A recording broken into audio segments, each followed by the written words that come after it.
You've listened to the best advices on how to choose the right man. You've read the best books on how to choose the right partner for yourself. You've done literally everything that you came across that has to do with how to choose the right partner, either for relationship or for marriage. But somehow you end up with the wrong person. It has happened multiple times to you. Every single time you want to go into a relationship, you tell yourself that you are going to get it right this time around. You tell yourself that this time around it must click. You set standards. You have a bucket list. You write all the long list of what you want in a man, and you keep it and you follow it intently. And whenever any man comes your way, you go back to check if their personality, their character suits those things you've written down. Unfortunately enough, some of the times you actually get to see people that fit into that bucket list you've written. But then somehow, along the line, when you start the relationship, you realize that this man isn't really who you thought he is. You realize that some things aren't going right. You realize that he's still having some kind of abusive tendencies. At that point, you are confused. You just be asking yourself, what did I not get right? How did I not see this thing? How did I not see that this man is like this?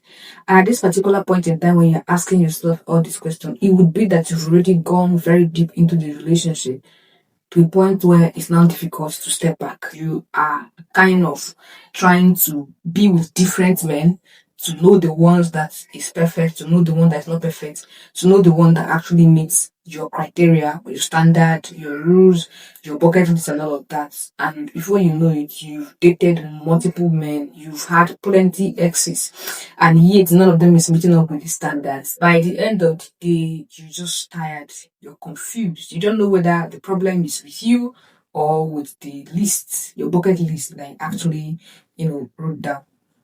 If this sounds very familiar, then stick with me because today's video was made with you at heart. You're welcome to another series of Becoming an Unstoppable Woman. In today's video, we are going to be exploring how to choose the right partner for yourself without losing yourself. Let's dive in. The first thing to do when you want to choose a partner, whether for friendship, whether for relationship, whether for marriage, is to ask questions.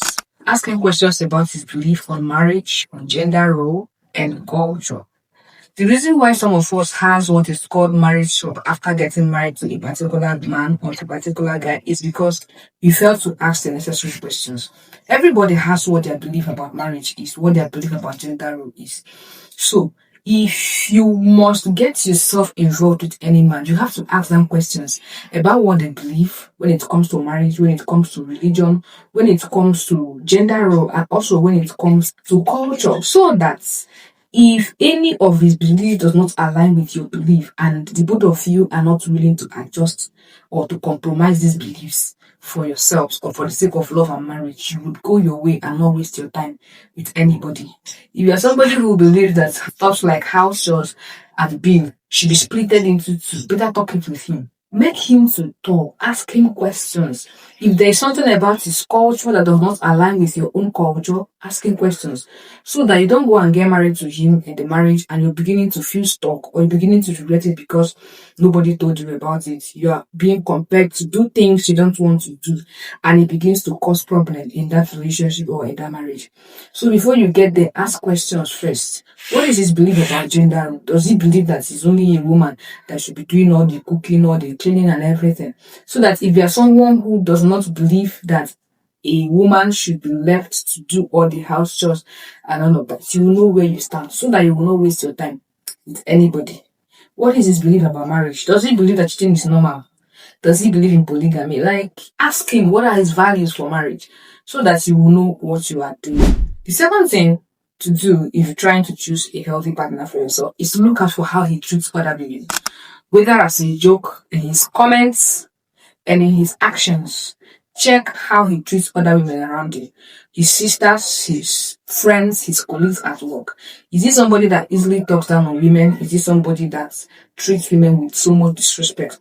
The reason why you need to actually look out for how he treats women is because it reflects how he's going to treat you in the nearest future.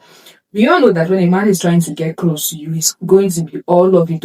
He's going to put on so many pretentious attitudes just to get your interest.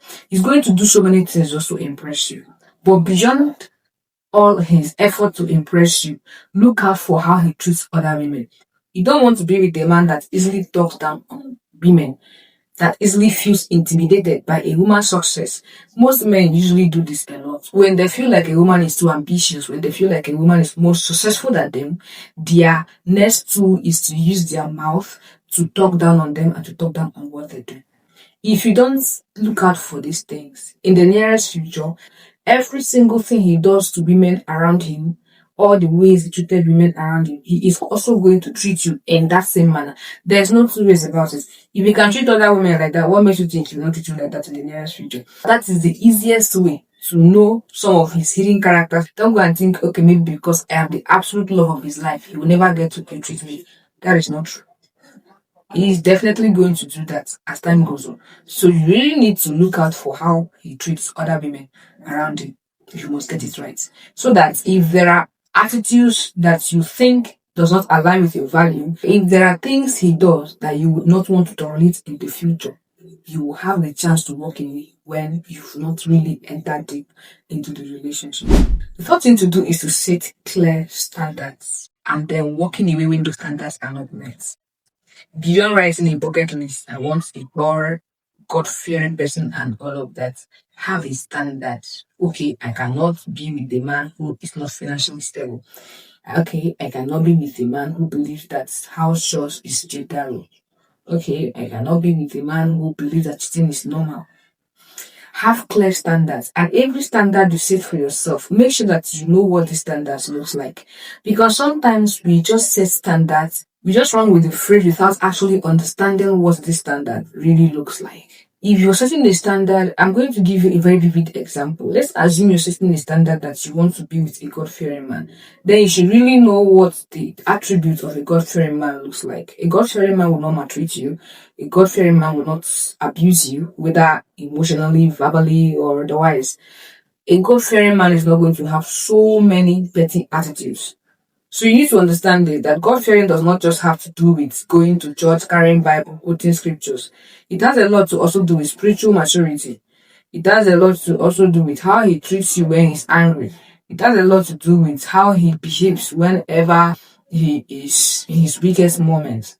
So every standard you set, make sure that you understand what this standard really looks like. Make sure that you understand the value that makes up that standard. So that the moment you are not seeing those values that makes up that standard in that particular man, you walk away without wasting your time.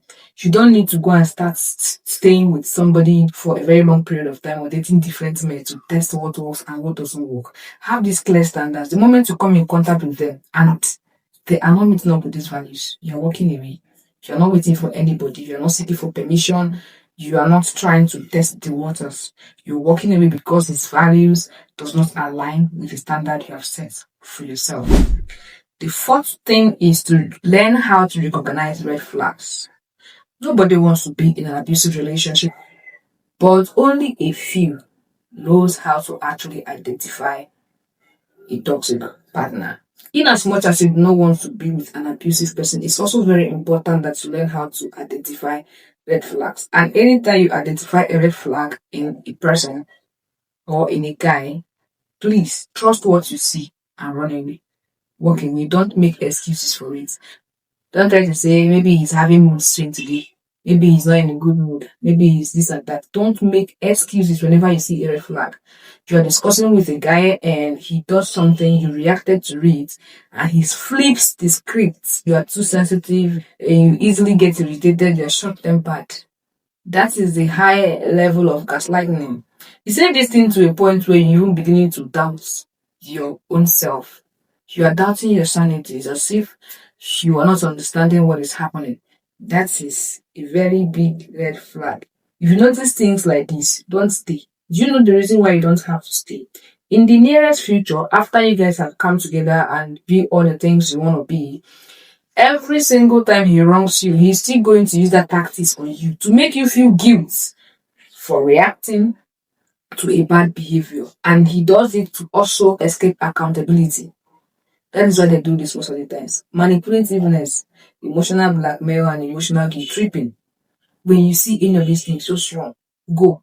Don't wait, don't look back, don't make excuses for it.